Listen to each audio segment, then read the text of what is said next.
ओम शांति। रात्रि क्लास चल रहा था 4/6/1965। दूसरे पेज के मध्यांत में बात चल रही थी, एक को जानने से आधा कल्प के लिए विश्व के मालिक बन जाते हैं। फिर आधा कल्प के बाद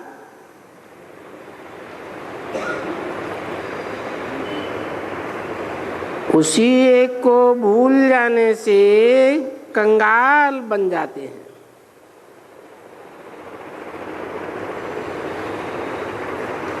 कौन से युग से? द्वापर युग से। गाया भी जाता है पावन दुनिया पतित दुनिया। बरोबर भारत स्वर्ग भारत ही नरक। भारत स्वर्गवासी भारत नरकवासी।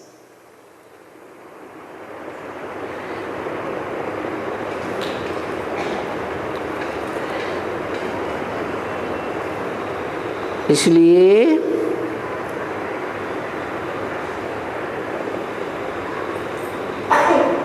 ये माताएं क्या जाने वेदों को, फलाने शास्त्रों को, इनमें क्या रखा है।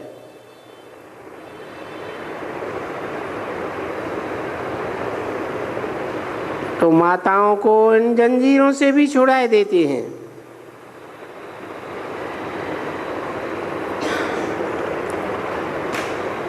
ये वेद शास्त्र आदि भी जंजीरें हैं, बहुत कड़ी जंजीरें हैं, क्योंकि बड़े कड़े गपोड़े लगाए हुए हैं। तो बाप आकर के उनका सार समझाते हैं।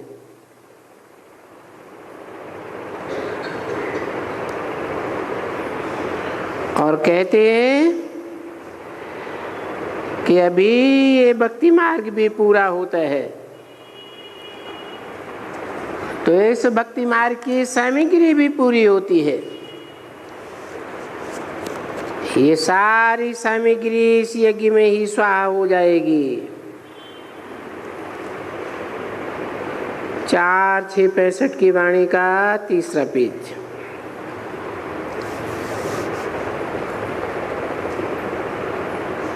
तो इनको भूल जाओ और बाप को याद करो। कोई से पूछते हैं कि बाप को याद क्यों नहीं करते हो? अरे कोई ऐसा थोड़े ही होगा जो बाप को याद नहीं करता होगा। सिर्फ ये पारलौकिक बाप की यादगिरी नहीं है, इसलिए बच्चे घड़ी घड़ी भूल जाते हैं।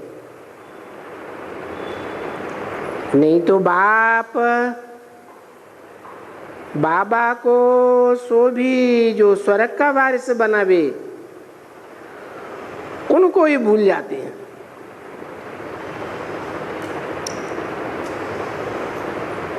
सारा मदार है याद के ऊपर। अच्छा, अभी सब बच्चे मौज में बैठे हैं।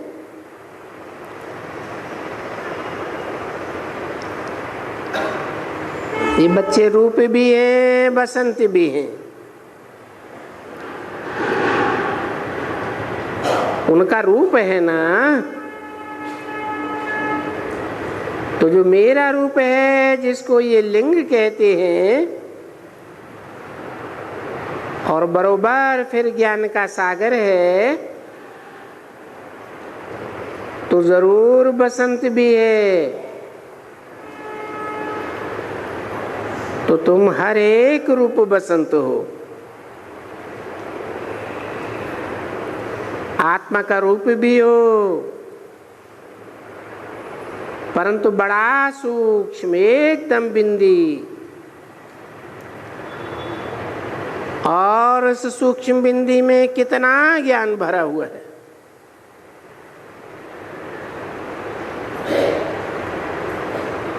परमपिता परमात्मा को ज्ञान का सागर कहते हैं, कहते तो है ना। तो ज्ञान सागर को थोड़े ही कहेंगे कि बरसात बरसाते हैं, नहीं, वो बरसाते नहीं है, ज्ञान सुनाते हैं। कौन सा ज्ञान सुनाते हैं? यही सृष्टि के आदि मध्य अंत का राज, जो बच्चों को जरूर जानना चाहिए और बहुत इजी है, मोस्ट इजी है।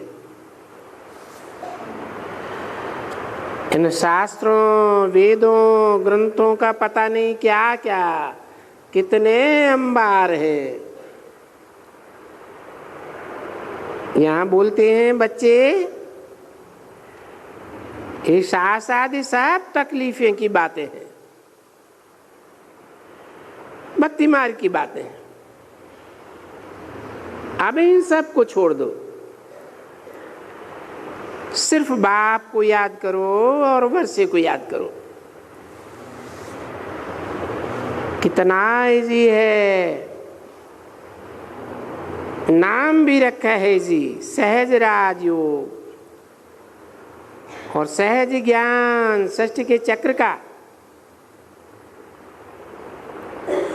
याद और सृष्टि का चक्कर। अच्छा, सृष्टि का चक्कर तो जरूर याद आएगा, बिल्कुल सिंपल बात है और जानते भी हो कि हम फिर अभी राजयोग सीख करके राजा बनते हैं। नंबर बार वो ऐसे ही आकर के निश्चय बुद्धि होती है। अच्छा चलो बच्ची बाजा बजाओ। मालूम है बच्ची अभी ट्रेन में होगी, तो जितना हो सके रात में भी बैठ करके, क्योंकि ट्रैवलिंग में तकलीफ तो होती है। जैसे कहते हैं ना कि हम इनके लिए दुआ भीख मांगते हैं। क्या कहते हैं? उनका दुआ मांगते हैं। तो ऐसे हम फिर बाबा को दुआ मांगते हैं। अभी बाबा को याद करना ये तो हमको पहले ही फायदा होता है। ठीक बोलते हैं ना। जैसे देखो गीता में भी लिखा हुआ है, गीता का पाठ पढ़ करके फिर जो उनका फल है वो देते हैं।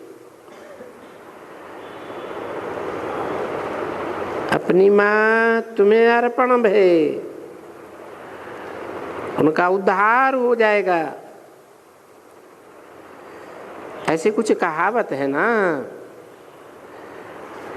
तो यहाँ बाप भी ऐसे ही कहते हैं कि बच्चे अब बाप को भी याद करो और मम्मा के लिए तंदुरुस्ती सुख से आकर के पहुंच जाए। स्टेशन पर सी ऑफ करते हैं, विश यू हैप्पी जर्नी या सेफ बावेज, ऐसे कहते हैं ना। याद करने से पहले तुम्हारा भला, याद करके अपन को और फिर तुम दादा को करते हो और मम्मा को करते हो, कोई दूसरे को तो याद नहीं करते हो।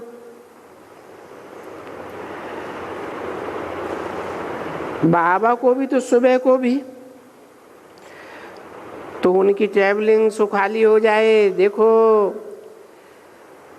हम इस भारत को भी दान देते हैं।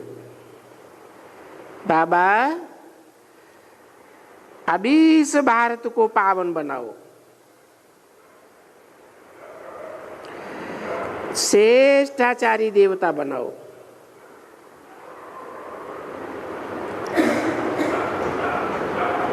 बाबा सबकी बुद्धि का ताला खोलो।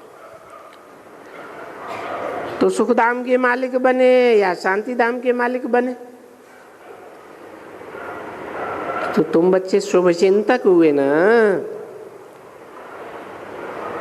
गुप्त सेल्वेज कर रहे हो और तुमको गुप्त उसका फल मिलता है।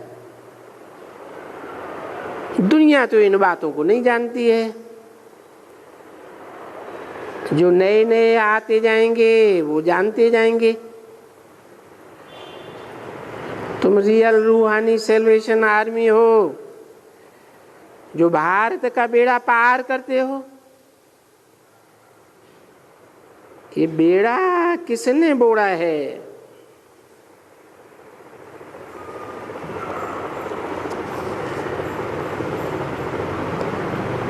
रावण ने बोरा है। क्या?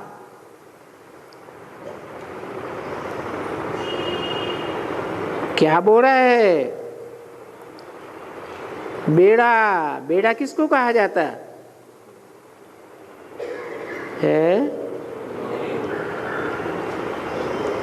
बेड़ा बड़ा है, नवैया छोटी होती है। तो ये बेड़ा रावण ने बोरा है। क्या हुआ? बेड़ा शरीर रूपी बेड़ा है। फिर इस बेड़े को सैल्वेज कौन करते हैं? राम। अभी राम वो नहीं त्रेता वाला, न वो राम की बात है न बंदर की बात है। अच्छा, मीठी मीठी सिकील दे ज्ञान सितारों प्रति माता पिता का याद प्यार। Good night.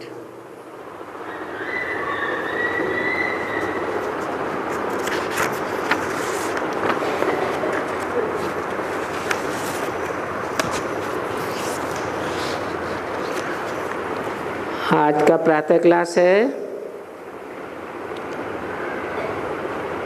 5/6/1965 शनिवार। रिकॉर्ड चला है धीरज धर मनुआ धीरज धर। बच्चों ने क्या सुना?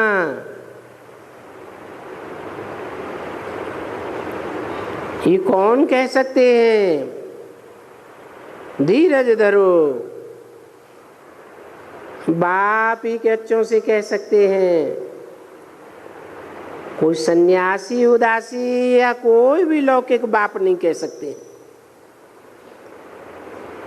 ये पारलौकिक बाप बच्चों को कहते हैं, क्योंकि आत्मा ही मन बुद्धि तो है। तो कहते हैं ये आत्मा है, अभी धीरज धरो। अभी बच्चे जानते हैं कि ये बेहद का बाप कह रहे हैं और सारी दुनिया को कहते हैं कि बच्चे धीरज धरो। अभी फिर तुम्हारे शांति और सुख के दिन आ रहे हैं। अभी जो सुनते हैं सो तो समझेंगे ना। ये आवाज कोई बाहर में तो नहीं जाएगी। हाँ, एक दिन ये हो सकता है कि कोई टेलीविजन आदि निकलेंगे तो यहाँ बैठ करके सुनाएंगे और कोई सुनेंगे।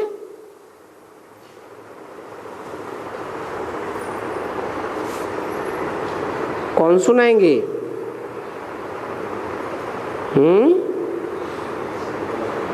यहां माने कहाँ? यहां बैठ करके सुनाएंगे और कोई टेलीविजन में सुनेंगे। यहां माने कहाँ? माउंट आबू में। कौन बैठ करके सुनाएंगे? हैं? शिव बाबा बैठ करके सुनाएंगे। शिव तो ज्योति बिंदु को कहते हैं, तो बिंदु कैसे सुनाएंगे? जरूर कोई तन के द्वारा सुनाएंगे ना, और कोई बच्चे बैठ करके सुनेंगे तो भी ऐसे कहेंगे ना, हे बच्चों धीरे धरो, अभी ये दुखधाम है।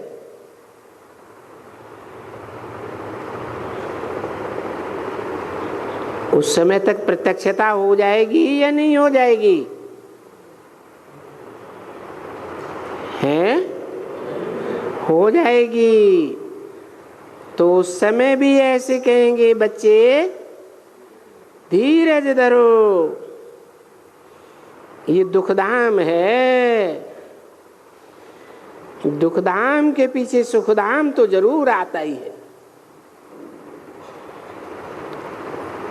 सुखधाम की स्थापना सो तो बाप ही करेंगे, और बाप ही बच्चों को ये सिलसिला तसल्ली का देते हैं, धीरज देते हैं कि बच्चे धैर्य धरो। पहले तो बच्चों को निश्चय चाहिए ना। निश्चय होता है फिर ब्राह्मणों को, तो जिन ब्राह्मणों को निश्चय होता है वो फिर मुख वंशावली बनते हैं।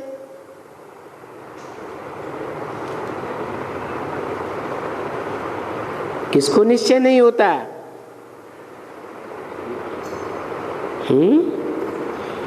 कौन से ब्राह्मणों को निश्चय नहीं होता? कुख वंशावली ब्राह्मणों को निश्चय नहीं होता। ये बाप कहते हैं धीरज धरो। तो ब्रह्मा मुख वंशावली तुम बच्चे बनते हैं। नहीं तो इस समय में ब्राह्मण कहां से आए? इतने ब्रह्मा कुमार और कुमारियां कहां से आए?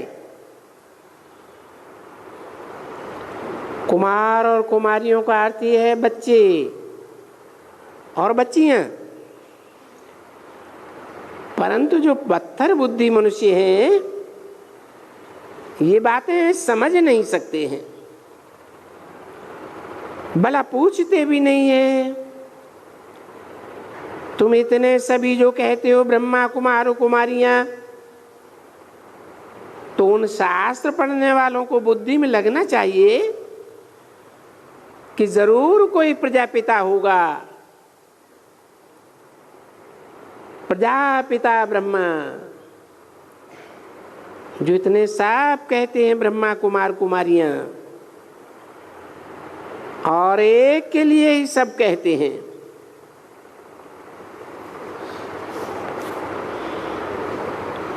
इनका एक ही माता पिता है।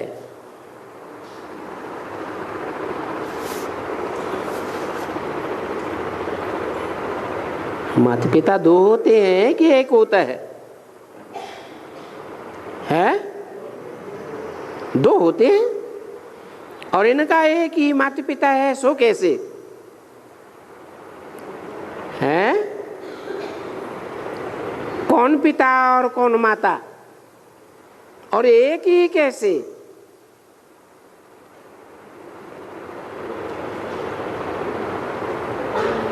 प्रजापिता ब्रह्मा वो तो पिता हो गया, और उसमें जो ब्रह्मा माता प्रवेश है वो माता हो गई।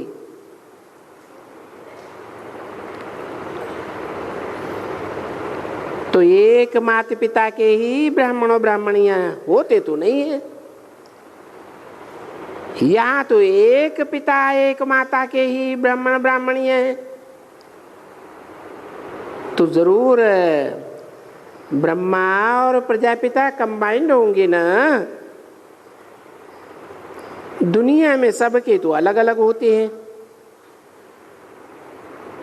वो है कुखवंशावली, और यहाँ ये सभी हैं नए ब्राह्मण।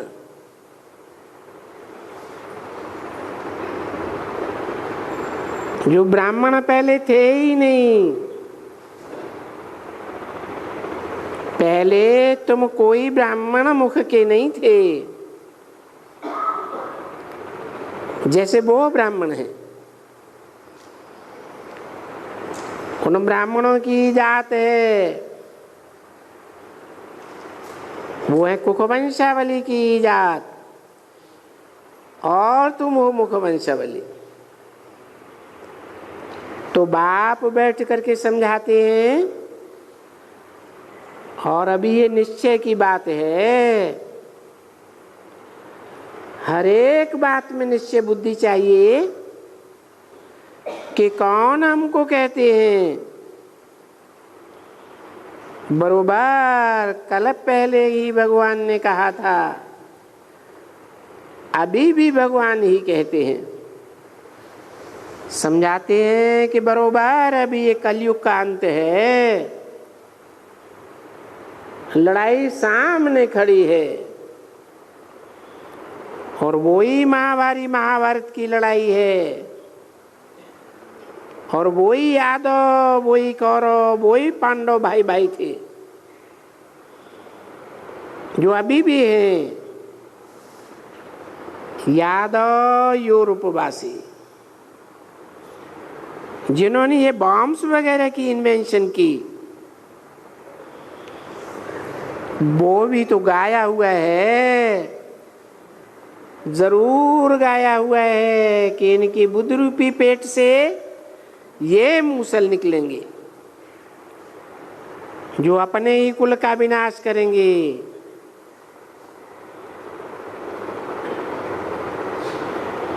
देखो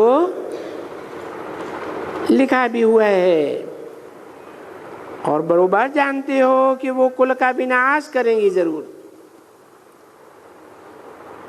देखने में भी तो आता है जरूर,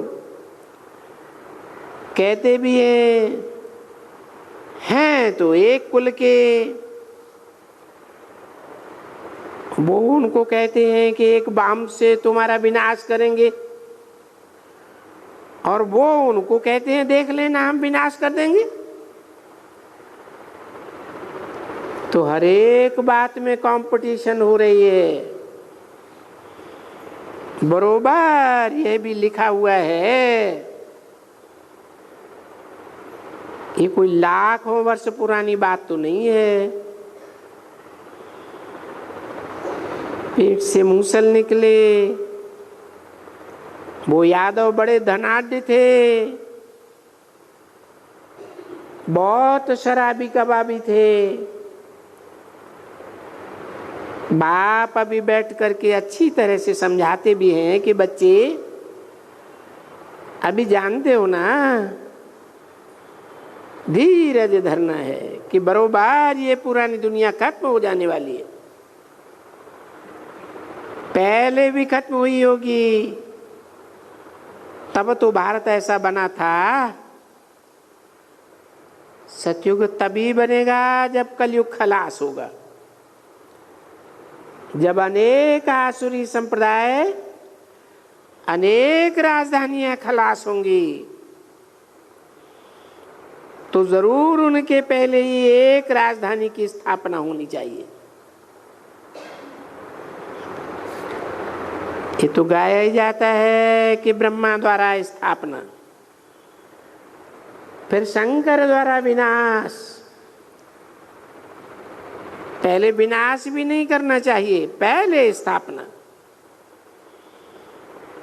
ये स्थापना पूरी हो जाती है फिर विनाश। अभी देखो स्थापना हो रही है तो एकदम डिफिकल्ट मार्ग और एकदम नया मार्ग। कोई भी कुछ भी नहीं समझ सकते हैं। सब कोई समझते हैं कि पता नहीं ये क्या है, क्या बोलते हैं। कभी न कोई ने कान से सुना, न कोई ने किया। इन्होंने ये सारी बातें कहाँ से ले आई? वो समझते हैं जैसे और मठ पंथ धर्म स्थापन होते हैं, वैसे ये भी कोई ब्रह्मा कुमारियों का नया धर्म है या पता नहीं क्या है। अब बरोबर है तो उनका दोष है ही नहीं, क्योंकि ये कलप पहले भी ऐसे ही था, बिगन डालते ही रहते थे, क्योंकि पता नहीं था। अभी है भी बरोबर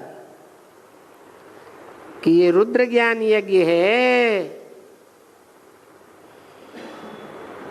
जिसमें विघ्न डालते ही रहते हैं। कौन? बार बार विघ्न डालते हैं। शास्त्रों में भी है ना, कंस के राज्य का विनाश हुआ तो राजधानी स्थापन की ना मथुरा में, तो कौन विघ्न डालता था? जरासंधि। जरा माने ही पुराने, सिंधी माने सिंधी।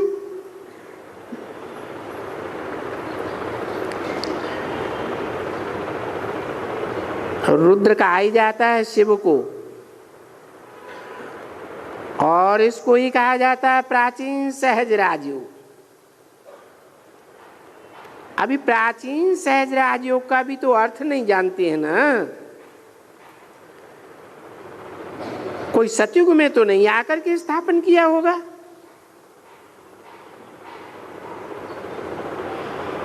ये संगम युग है।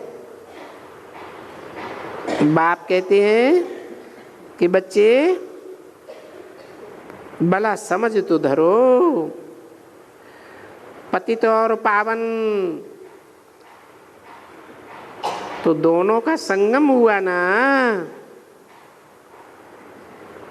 पतित कहा जाता है कलयुग के अंत को, और पावन कहा जाता है सतयुग के आदि को। अच्छा, सतयुग आदि में है देवी देवता धर्म, और यहां अनेक हैं आसुरी धर्म। आसुरी धर्म किसको कहा जाता है? 5/6/1965 की वाणी का दूसरा पेज। ये रावण राज्य है, राक्षस राज्य। देखो ये कहते भी हैं और आगे चल के और ही कहेंगे, खुद भी कहेंगे कि ये राक्षस राज्य है। इनके एमपी वगैरह भी कह देते हैं कि ये राक्षस राज्य है। बरोबर दिखलाया हुआ भी है असुरों और देवताओं की युद्ध। तो बाप आकर के समझाते हैं कौरव और पांडव आसुरी संप्रदाय वो, और तुम हो दैवी संप्रदाय। परंतु इनकी आपस में कोई युद्ध थोड़ा ही लगी है। ये भी भूल है। बाप कहते हैं तुम्हारी युद्ध देखते हो ना, अब उसमें ऐसा तो नहीं लिखा है कि यवन और कौरवों की या कांग्रेस की लड़ाई। ये है मुसलमान और उनकी आपस में लड़ाई। तुम भाई भाई आपस में कैसे लड़ेंगे? ये तो हो ही नहीं सकता है। कहते भी हैं एक है धृतराष्ट्र की औलाद। धृत माने धारण कर लिया, राष्ट्र माने सारे राष्ट्र की धन संपत्ति। जिसने धारण कर लिया बड़ा पूंजीपति बना बैठा, उसकी परछाई में पलने वाले ये धृतराष्ट्र की औलाद, अंधे की औलाद अंधे। और एक है युधिष्ठिर की औलाद।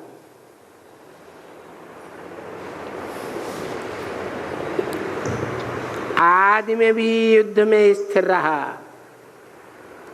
सारी दुनिया एक तरफ और एक आत्मा एक तरफ।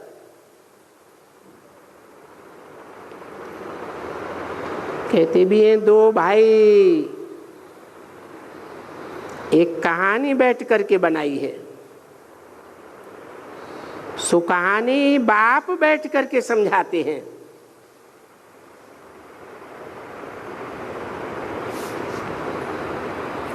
कहा भी है ना कि ब्रह्मा द्वारा सभी वेद ग्रंथों शास्त्रों वगैरह का सार बैठ करके समझाते हैं। ये समझाते हैं कि सभी वेद शास्त्र ग्रंथ है, इनमें से धर्मशास्त्र किसको कहना चाहिए? धर्म निर्धारणा, अच्छी अच्छी धारणाओं का शास्त्र। तो समझाई दिया कि मुख्य धर्म तो चार हैं, देवता, इस्लामी, बौद्धिक, क्रिश्चियन। उनमें पहले में पहला कौन सा? आदि सनातन देवी देवता धर्म। उनका शास्त्र कौन सा? सर्वशास्त्र में शिरोमणि, यानी जो पीछे हुए हैं,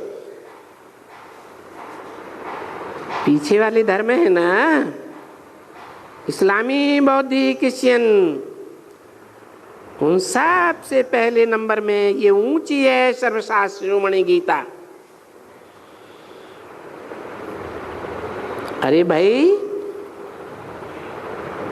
वो गीता किस धर्म का शास्त्र है? भारत का शास्त्र है।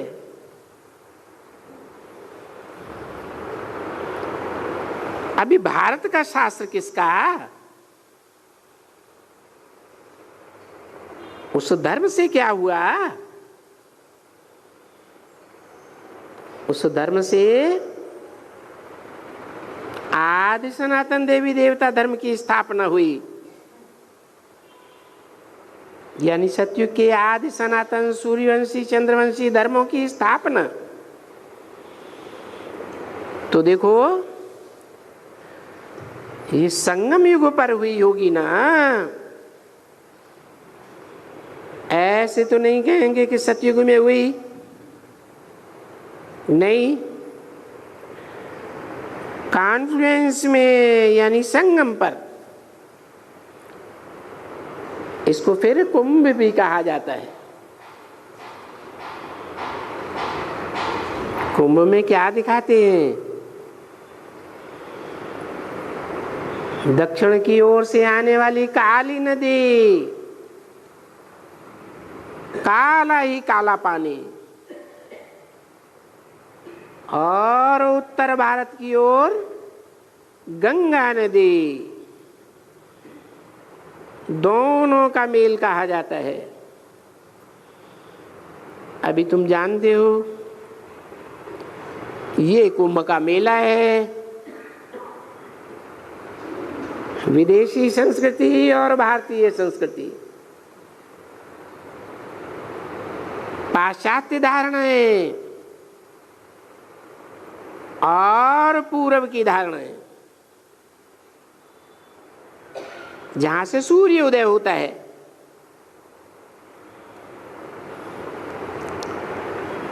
तो ये कौन सा कुंभ है? ये कोई उसे स्थूल पानी और सागर का कुंभ नहीं है, ये तो चैतन्य ज्ञान सागर है। और ज्ञान सागर की संतान आत्माओं का कुंभ है। ये आत्माएं और परमात्मा का मिला, उसे कहा जाता है संगम, सुहावना संगम और कल्याणकारी संगम। बरोबर कलयुग से सतयुग है, ये तो जरूर होना चाहिए, तो उसको कल्याणकारी युग सो भी संगम युग कहेंगे, और कोई भी युग को कल्याणकारी नहीं कहेंगे, क्योंकि सतयुग से त्रेता आता है तो 2 कला गिरना होता है, वो कोई कल्याणकारी थोड़ा ही हुआ, गिरना हो गया ना, वो तो अकल्याणकारी हो गया। फिर 14 कला से चलो नीचे, ये भी तो अकल्याणकारी हुआ। चलते जाओ, नीचे उतरते जाओ, सभी अकल्याणकारी, अकल्याण ही अकल्याण होता जाता है। अच्छा, फिर कल्याण भी तो चाहिए, क्योंकि जब पूरा कल्याण हो जाता है तब बाप आते हैं, फिर सबका कल्याण करते हैं। पूरा कल्याण कब होता है?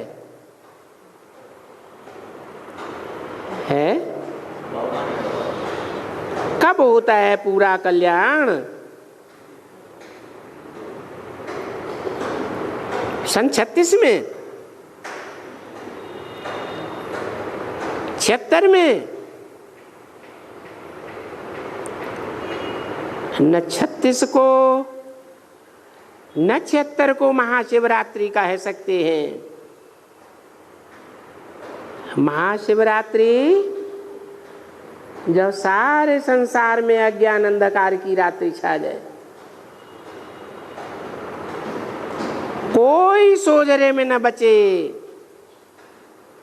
सब अज्ञान अंधकार में डूब जाए, तो कब होती है?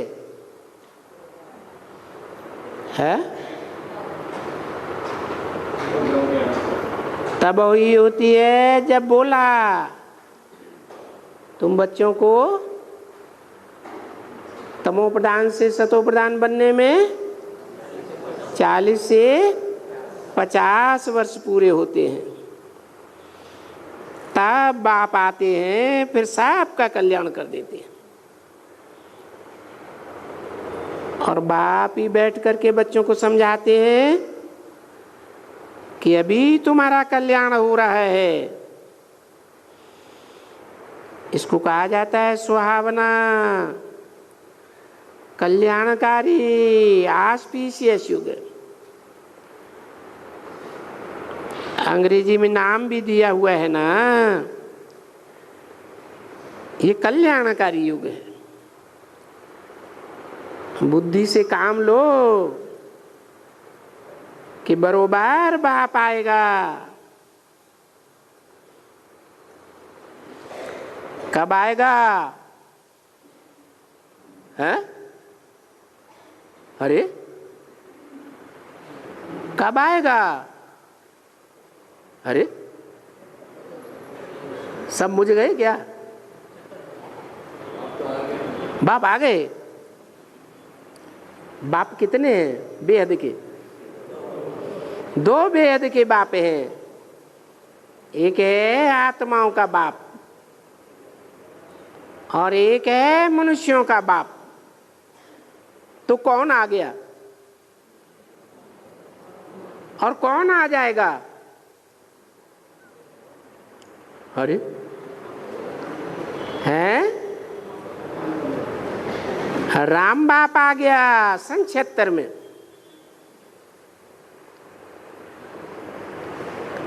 लक्ष्मी नारायण का जन्म कब हुआ? बोला है 66 में बोला। लक्ष्मी नारायण का जन्म कब हुआ? आज से 10 वर्ष कम 5000 वर्ष हुआ। जन्म होना माना प्रत्यक्षता रूपी जन्म होना। तो राम वाली आत्मा जो नारायण बनती है, नर से नारायण, उसने प्रत्यक्षता रूपी जन्म कब लिया? कब आया? 76 में आया, प्रत्यक्ष हुआ। तो बुद्धि से काम लो।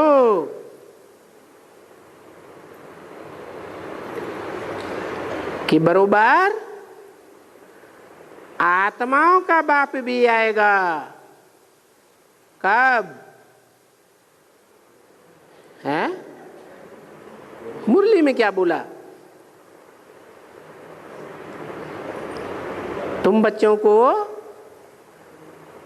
तमो प्रधान से सतो प्रधान बनने में कितना टाइम लगता? 40 वर्ष से 50 वर्ष लगते। तो किसने बोला ये किसने बोला? शिव बाप ने बोला। माने शिव बाप आ गया, राम बाप ने बोला। सर्व का कल्याण करने आएंगे, और सो आएंगे भी इस संगम युग पर। युगे युगे थोड़े ही आएंगे, न युगे युगे की शूटिंग में आएंगे। जो गीता में लिख दिया है संभवामि युगे युगे, वो सर्व का सदगति दाता है। कोई एक राम की बुद्धि का सदगति दाता नहीं है, सारे संसार का सदगति दाता है कि 1 2 4 का सर्वमाना इस समय में सब हो जाएंगे। और सर्व को कोई द्वापर युग में तो नहीं कहेंगे। द्वापर युग में सर्व आत्मा इस सृष्टि पर आ जाती है क्या? सर्व कोई त्रेता में भी तो नहीं कहेंगे, और सर्व कोई सतयुग में भी नहीं कहेंगे। वहां तो बहुत थोड़े होते हैं। तो सर्व माना आएगा ही अंत में, जबकि सभी आत्माएं सच रूपी रंगमंच पर आ जाती हैं, और पिछाड़ी में आ ही जाएंगी। जो कुछ भी रही कोई है वो सब आ जाएंगे। आप सुनते हो कि बाबा हमको धीरज देते हैं, और हम भी जानते हैं, हम जानते हैं और कहते हैं बाबा अब जल्दी आ जाओ। क्या? अब जल्दी आ जाओ, यहां तो बड़ी खिटपिट है, बड़ा दुख है। नहीं बच्चे, ये तो ड्रामा है ना। ये ड्रामा तो अपने टाइम पर, जब तुम सभी बच्चे ज्ञान लेकर के पढ़ करके, और ये पढ़ाई पूरी फूलों की बादशाही बन जाए। अभी तुम कांटों से फूल बन रहे हो ना, अभी फट से तो नहीं होगा। फट से कोई कांटे से फूल बन जाएंगे क्या? जो भ्रष्टाचारी हैं वो फट से कोई श्रेष्ठाचारी थोड़े ही बनेंगे। हाँ, निश्चय बुद्धि होकर के फिर पुरुषार्थ करना है। किस बात पर निश्चय बुद्धि हो? बाप पर? कौन से बाप पर?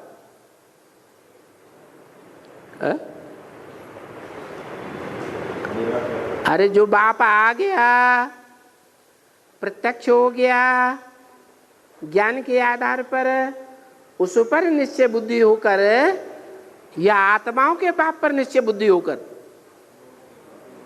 है? कौन से बाप के ऊपर निश्चय बुद्धि होकर? कौन आ गया? हाँ, राम बाप आ गया, बुद्धि में भी आ गया।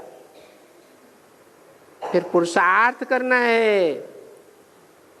क्या करना है? पुरुष अर्थ। पुरुष किसे कहते हैं? पुरु कहते हैं पुरी को। ये शरीर रूपी पुरी है। स माना शयन करने वाली है। कहाँ? इस शरीर रूपी पुरी में शयन करने वाला जो पुरुष है, उसके अर्थ जो किया जाए वो है पुरुषार्थ। तो शरीर के लिए किया जाए या शरीर रूपी पुरी में रहने वाले आत्मा के अर्थ किया जाए? आत्मा के अर्थ पुरुषार्थ करना है। क्या पुरुषार्थ करना है? हैं?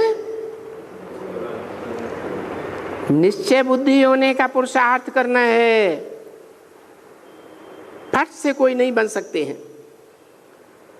फट से जो कहा जाता है सेकंड में जीवन मुक्ति, हाँ ये तो ठीक है। पहचाना और वर्षे का अधिकारी बना। कि घड़ी घड़ी पहचाना, घड़ी घड़ी भूल गया और वर्षे का अधिकारी बन जाए? हैं?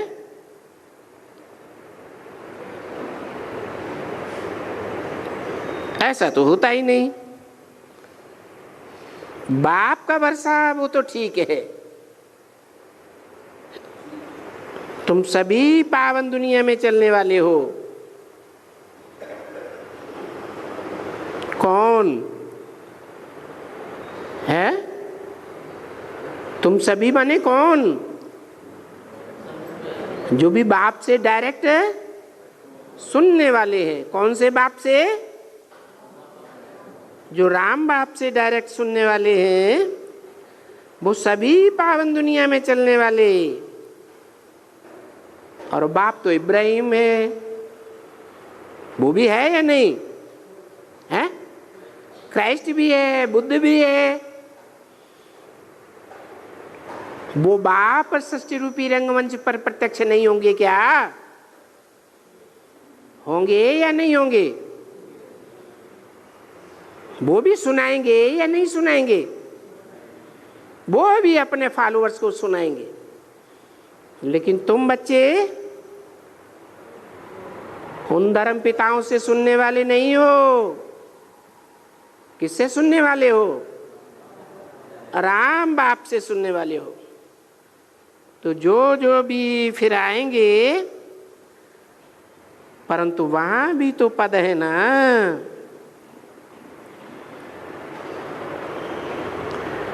स्टेटस है, तो उनके लिए पुरुषार्थ करना पड़ेगा। पढ़ाई में पुरुषार्थ होता है ना, तो ये पढ़ाई ही पढ़नी है। ऐसे तो नहीं होगा कि झट से तुम कर्मातीत अवस्था को पा जावे।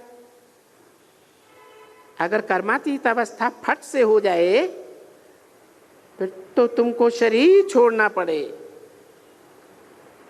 फिर तो इस दुनिया में तुम आत्मा रह भी न सको। परंतु नहीं, ऐसा ला नहीं कहता है कि इतना फट से तुम कर्मातीत अवस्था को प्राप्त हो जाओ। नहीं, माया बिल्कुल ही अच्छी तरह से तुमसे युद्ध करती है और बड़ी युद्ध करती है।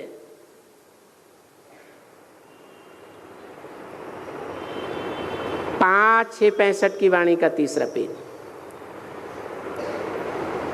तो क्या युद्ध में कोई 1 सेकंड में हार जीत हो जाती है? हो जाती है, हैं? अरे युद्ध में 1 सेकंड में हार जीत हो जाती है कि कुछ टाइम लगता है? उनकी 8-8 वर्ष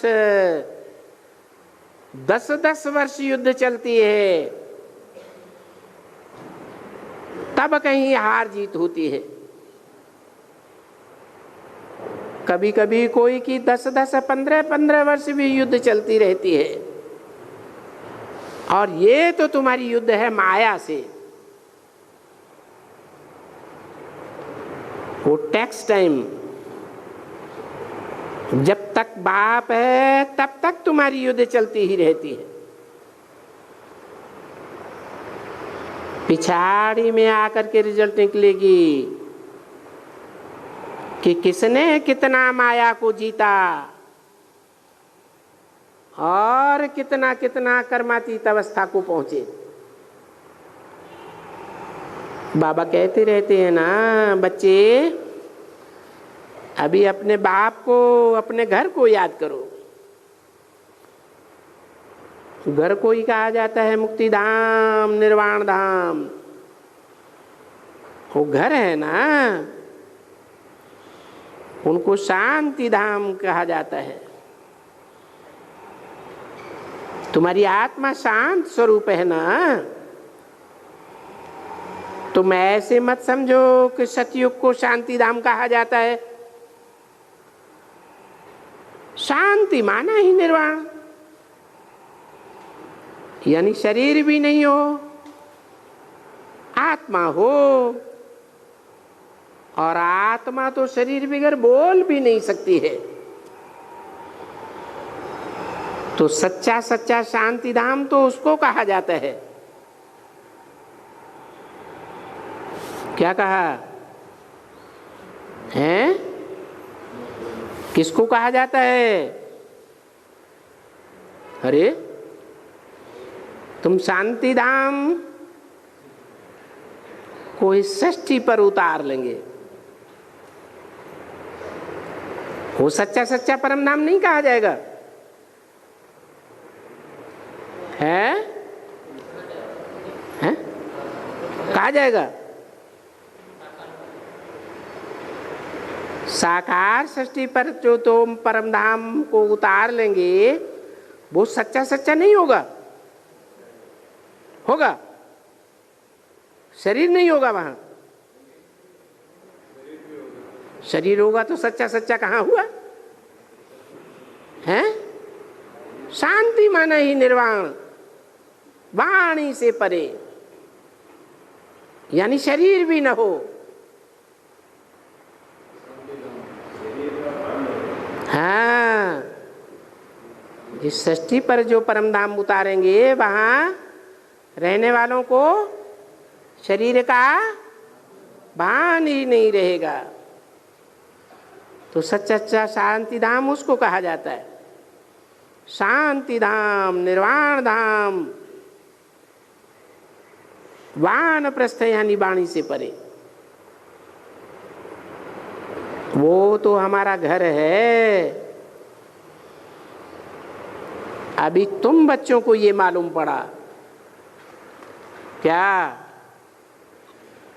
कि हमारा ये घर नहीं है, जिसके लिए बोल दिया क्या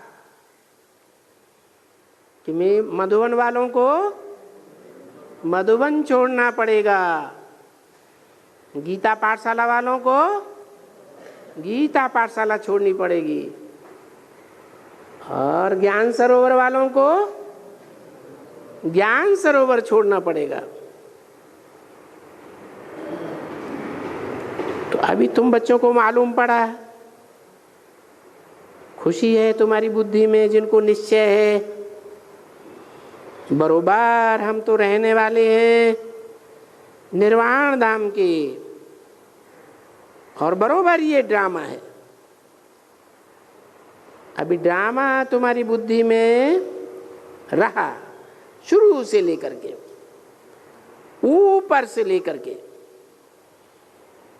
तो ऊंचे ते ऊंचा सा हुआ ना, कहते भी है ऊंचे ते ऊंचा भगवंत।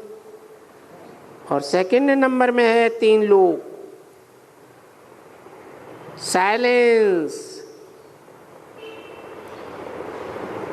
मूवी और टाके। उसको मूल वतन, सूक्ष्म वतन, स्थूल वतन कहा जाता है। तो अभी ये तो कॉमन बात है, सो भी कोई दूसरों की बुद्धि में नहीं है, ये भी तुम बच्चों की बुद्धि में है। भले कितने भी कोई शास्त्र पढ़े हुए हो, ये बाबा तो बहुत ही शास्त्र पढ़ा हुआ था, बाबा की बुद्धि में ये सब बातें थोड़े ही थी, कुछ भी नहीं, बिल्कुल ही नहीं। जैसे तोते ढेंढरों के मुआफिक पढ़ते रहते हैं, ऐसे ऐसे करते हैं।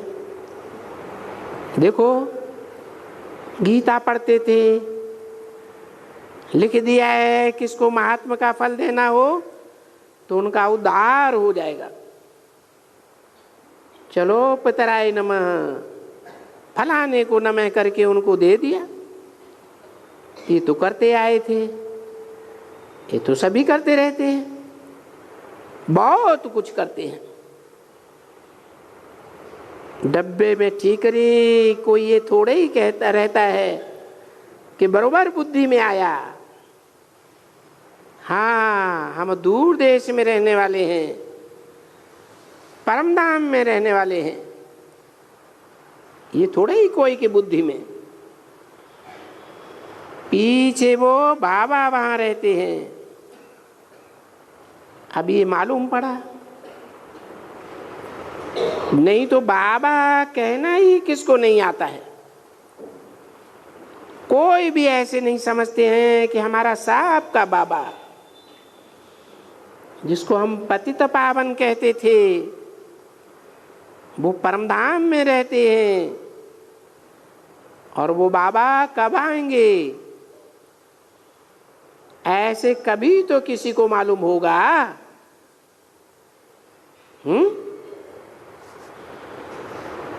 कभी माने कभी, वो बाबा कब आएंगे ऐसे कभी तो किसी को मालूम होगा। कभी माने कभी मालूम होगा,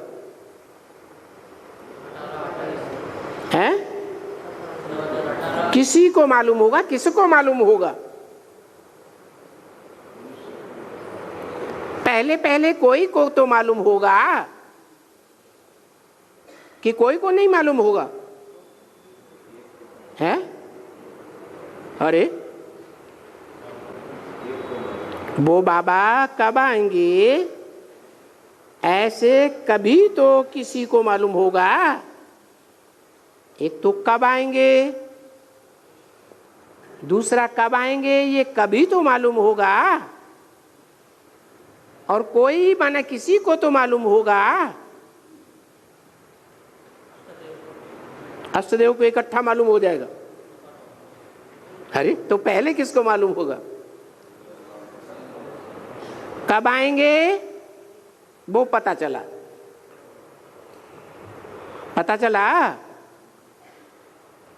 कब आएंगे? अरे 40 वर्ष पुरुषार्थ पूरा करने के बाद कम से कम मालूम पड़ेगा। क्यों?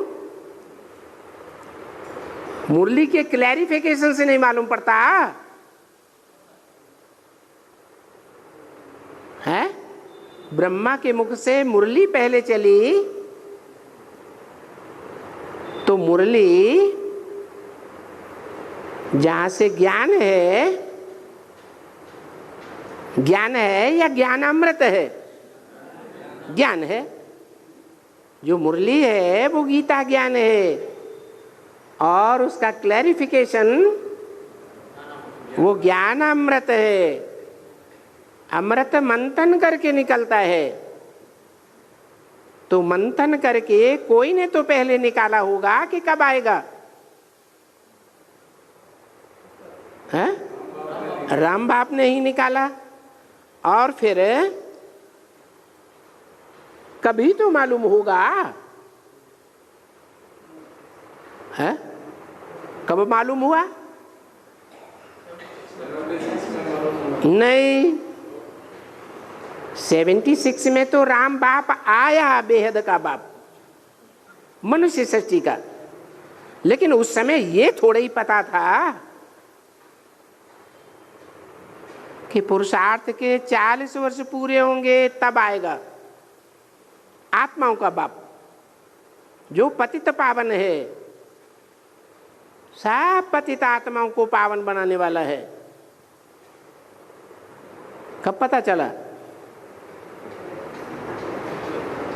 गीता ज्ञान से मालूम पड़ा ना, है? मंथन से मालूम पड़ा, गीता पढ़ने से मालूम पड़ा या मंथन से मालूम पड़ा? मंथन से मालूम पड़ा। तो कब आएंगे ये भी पता चला।